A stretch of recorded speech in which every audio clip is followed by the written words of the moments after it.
Brillamos para vos con las mejores herramientas de estos tiempos y la mejor vibra energética digital.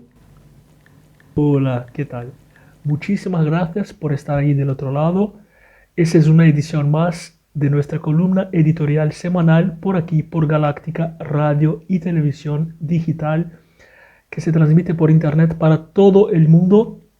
Así que bueno, si nos estás mirando en directo, te invitamos a que después nos busquéis por las redes sociales y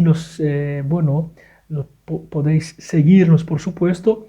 Y si nos estás mirando ya por las redes sociales, el programa ya grabado, subido a YouTube, lo que sea, bueno, muchísimas gracias. Y por supuesto, no os olvidéis de darnos vuestro like, que eso nos sirve bastante, nos ayuda. Y compartir con los amigos en vuestras redes, Facebook, Twitter, Instagram, etcétera. Bueno, quiero mandar un saludo a nuestros colegas también de Galáctica, bueno, los colegas que se van sumando. Tenemos muchos programas, así que bueno, podéis también seguir otros colegas aquí por Galáctica. Bueno, saludos a Pedro también, nuestro director, y bueno, y a toda la gente que nos sigue. Realmente, bueno, es un placer llevar adelante este proyecto. Bueno, de traer todas las semanas aquí alguna información acerca del mundo en que vivimos con una especie de análisis, ¿no es cierto? Mucho más desde el punto de vista informativo y de formación de opinión que desde el punto de vista ideológico.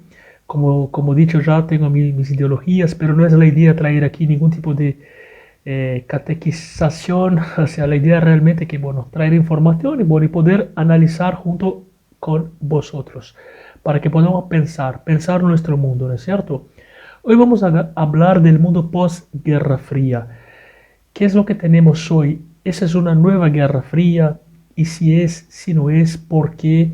¿Cuáles son las fuerzas de poder que controlan el mundo hoy, las fuerzas antagónicas? Vamos a tratar de entender todo eso. Pero primeramente, para poder entender lo que tenemos hoy, así funciona la historia, vamos a entender entonces lo que fue la Guerra Fría. Rápidamente, para aquellos que no lo tienen muy claro. Bueno, en la Segunda Guerra Mundial, provocada por Alemania, encabezada por Hitler, el dictador, bueno, Alemania pierde la guerra. Y como suele suceder en las guerras, bueno, los países que se ganan, que se llevan el trofeo, comparten la torta. Y fue exactamente lo que pasó, ¿no es cierto? Alemania fue dividida. Alemania fue literalmente dividida en dos. Se construyó un muro en todo el país. Y la ciudad de Berlín fue dividida en 4 zonas de ocupación: americana, francesa, inglesa y rusa, ¿no? Bueno, se hizo construir en la ciudad de Berlín un muro que se llamó el Muro de la Vergüenza o el Muro de Berlín. Y bueno, y ahí estaba nuestro mundo configurado a partir del término de la Segunda Guerra Mundial. Un mundo dividido entre capitalista y socialista. Un mundo capitalista controlado por Estados Unidos y el mundo socialista encabezado por la Unión Soviética. Bueno, a partir de ahí entonces se produjo lo que se llamó Guerra Fría, que era una guerra potencial, con armas nucleares, con posibilidades bélicas, ¿no? Con búsqueda de poder entre los países del bloque comunista y los países del bloque capitalista. Como dije, bueno, encabezado por Estados Unidos y Unión Soviética. Y eso duró bastante tiempo, hasta que en algún momento, allá por el comienzo de los 90, justo un poquito antes de empezar los años 90, en el año 90, bueno, se cayó el muro de Berlín. Y bueno, el muro se cayó del lado del socialismo, es decir, ganó el capitalismo, ¿no es cierto? Esa guerra fría, esa guerra ideológica con potencial bélico. No hubo guerras en ese periodo de Guerra Fría, no llegó a haber guerra entre el comunismo y el capitalismo, entre los países, no entre los bloques. Pero bueno, esa guerra estuvo prácticamente todo el tiempo pendiente y posible y anunciada. Bueno, se cae el muro de Berlín y a lo largo de los próximos 3 años va arrastrando poco a poco, uno por uno, los países del este, ¿no? Se va llevando puesto como una especie de efecto dominó. Hasta que, bueno, finalmente se cayó la Unión Soviética. Se disuelve la Unión Soviética. Se disuelve la Unión Soviética. Entonces, bueno, ya no hay más socialismo.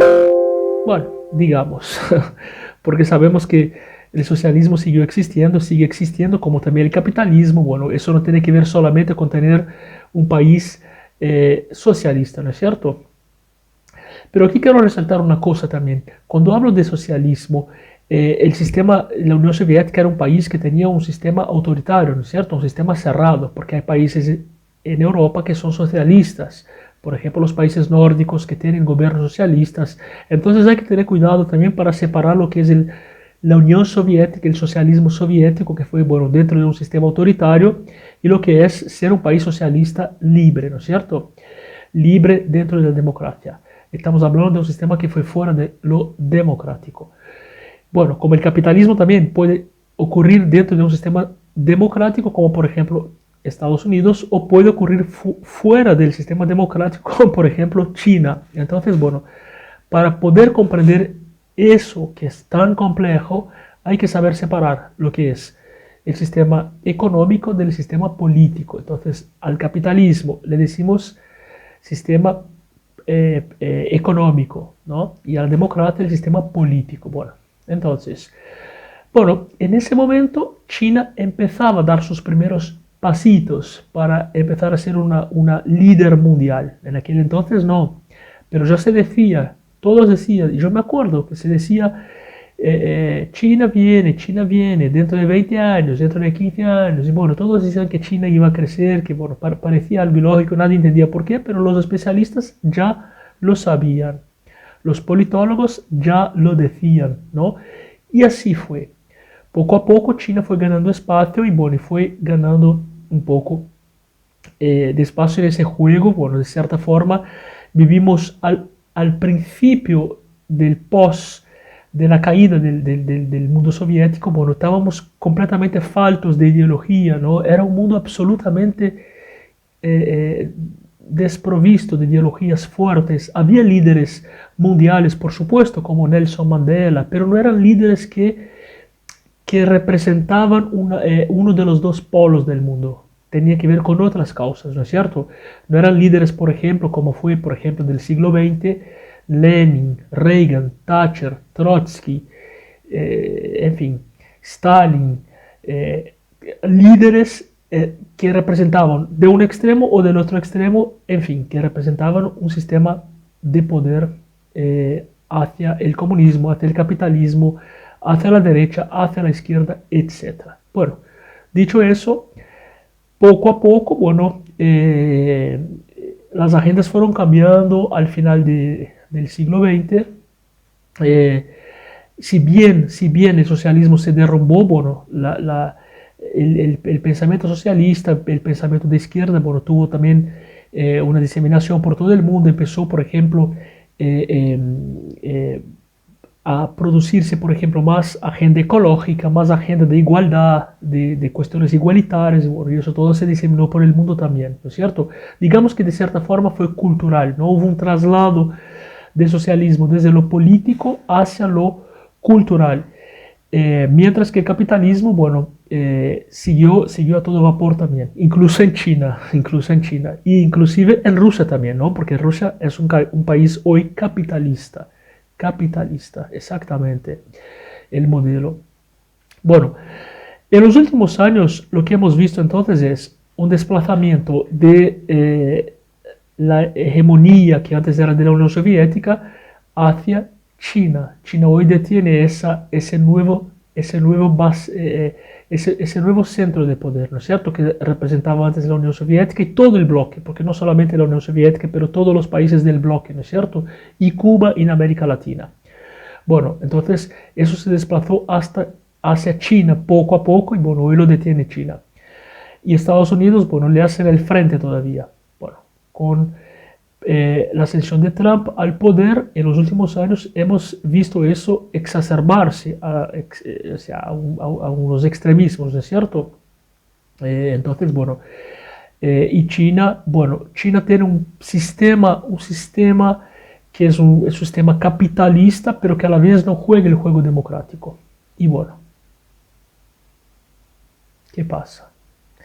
Nosotros somos conniventes entonces, ¿no es cierto, Occidente? porque eso no se lo acepta Venezuela. No se la acepta Venezuela antes de Chávez, ahora de Maduro, se la critica a todos la critican a Venezuela. Pero en China aparentemente no se dice mucho, porque China ha acumulado muchísimo poder. Y el poder de China es muy peligroso, ¿no? Porque, bueno, ya hemos visto que tienen realmente mucho poder. Entonces, bueno, lo que antes era un juego de izquierda versus derecha, de capitalismo versus socialismo, de marxismo versus liberalismo económico, ¿no? Y atención, hablo del liberalismo europeo, que es diferente al liberalismo americano, ¿no es cierto? Que es más de izquierda. Hablo del liberalismo europeo. A diferencia de eso, esa bipolarización poco a poco se fue transformando, ¿no es cierto? Y de hecho, bueno, hoy, que ahí quería llegar entonces, bueno, de cierta forma hoy tenemos un mundo que es difícil de comprender. Y hoy realmente, sobre todo en Europa, es muy difícil dividir el mundo entre derecha e izquierda. Eso se hace todavía en Latinoamérica. En algunos otros países también se habla mucho de eso, pero es muy difícil dividir el mundo entre derecha e izquierda. Porque en realidad los gobiernos autoritarios pueden ser tanto de derecha como de izquierda. No pasa tanto por ahí, ¿no es cierto? Latinoamérica suele pensar que ser autoritario es ser de derecha porque, bueno, ahí en Latinoamérica las dictaduras fueron de derecha, las dictaduras militares que fueron para contener el avance del comunismo en esa región. Y, por ejemplo, en los países del este europeo y Rusia también, bueno, uno asocia el autoritarismo con la izquierda, porque precisamente las dictaduras fueron de izquierda. Entonces, bueno, pero no pasa por ahí la cosa. Hoy lo que vemos en el mundo es otro tipo de agenda. Hoy no es tanto en juego si uno es de derecha o si es de izquierda, pero ¿qué mundo queremos? ¿No? Entonces, las fuerzas que actúan hoy, políticas son dos, por lo que estamos viendo en los últimos años, que son el nacionalismo versus el globalismo. ¿Qué sería eso? El nacionalismo versus el globalismo. Atención, no hablo de globalización, hablo de globalismo. Vamos a hablar en otras oportunidades, vamos a desarrollar un poco eso, porque ese es un tema muy importante, ¿no? Pero bueno, lo que está en juego hoy en los países, mucho más allá de derecha o izquierda, porque los gobiernos nacionales pueden ser tanto de derecha como de izquierda, perfectamente. Pero lo que está en juego hoy es el nacionalismo versus el globalismo. El nacionalismo sería, por ejemplo, que los países mantengan su autonomía, que mantengan su jurisdicción, su independencia, su identidad, su idioma, su comida, su cultura, su religión, en fin, toda su plenitud. Y el globalismo es lo contrario. El globalismo es esa fuerza que de cierta forma parece surgir en todo el planeta y que comienza a ser transnacional, ¿no es cierto? Como que a lo mejor un grupo de empresas, un grupo de políticos que tengan el poder, que tengan mucho más poder que los países en sí mismos. Y que de hecho se trate eso en forma macro global. Bueno, de hecho, uno de los experimentos más conocidos es la Unión Europea, que es una forma de comunidad de países sin fronteras que mostró que no ha funcionado en los últimos años, sobre todo en los últimos 10 años. Y durante la pandemia muchísimo menos, porque se cerraron las fronteras, cada estado de la Unión Europea empezó a mirar para sí mismo y, bueno, y fue realmente un desastre cómo se manejaron, ¿no es cierto? Entonces, bueno, lo que antes era la Guerra Fría, que dividía el mundo entre capitalismo y comunismo, hoy divide el mundo entre nacionalismo y globalismo. Y ese es el gran desafío que tenemos hoy, entender cuáles son esas fuerzas, qué hay detrás de esas fuerzas, cuál es el modelo que se alinea a nuestras ideologías, porque cada uno de nosotros tenemos nuestras ideologías de qué mundo queremos, ¿no es cierto? Y bueno, ¿y qué es lo que va a pasar? Sobre todo en el contexto de la pandemia que estamos viviendo. Así que bueno, esas son las dos nuevas fuerzas del mundo y ciertamente lo que antes fue la Guerra Fría ahora se ha convertido en esa nueva Guerra Fría que todavía no sabemos cómo se llamará. Pero bueno, ciertamente estará conectada con esas dos fuerzas. El nacionalismo y el globalismo. Así que bueno, eso fue nuestro informe de hoy. Os agradezco muchísimo por haber estado del otro lado. Seguid con nosotros aquí en Galáctica. Somos Galáctica, radio y TV digital. Galáctica, lo que vos esperabas para acompañar tu vida. Galáctica, otro concepto en comunicación.